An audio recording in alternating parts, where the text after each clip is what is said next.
Et chez nous, il y a un hadith du prophète qui dit: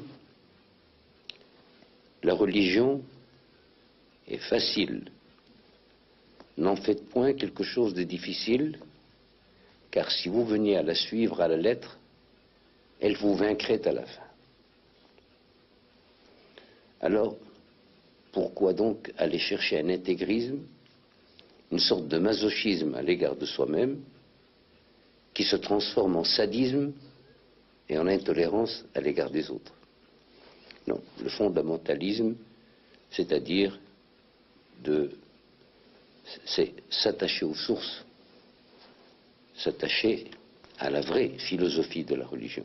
Et notre philosophie musulmane, c'est la tolérance, c'est la cohabitation, et c'est la compréhension de l'autre. Question d'un néophyte, Majesté. J'ai récemment voyagé beaucoup en Extrême-Orient. Oui.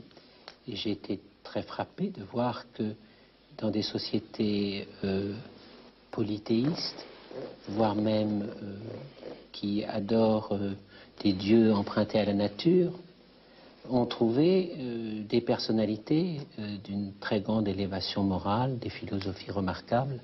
Est-ce que la religion est par essence monothéiste, ou est-ce que l'on peut admettre que le besoin de Dieu, la recherche de Dieu, est en elle-même suffisamment intéressante pour que l'homme s'anoblisse dans cette recherche?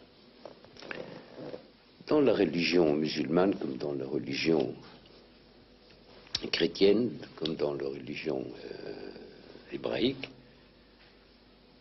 la recherche du perfectionnement vers la connaissance de Dieu n'est pas interdite, bien au contraire, elle est encouragée.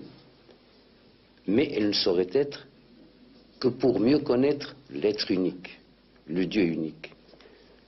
Ce qui caractérise les trois religions révélées, c'est d'abord que sur le plan de la concaténation historique, elles descendent toutes de par leur prophète d'Abraham, et qu'elles sont pour le Dieu unique. Mais le Dieu unique n'est pas un Dieu inique. Il vous permet de le rechercher, en plus que dans les livres sacrés, d'aller à sa recherche dans l'univers, dans tout ce qu'il a créé. Et je pense qu'il n'y a pas de contradiction entre la recherche de Dieu dans les livres saints et la recherche de Dieu dans l'univers. Bien au contraire, on adore Dieu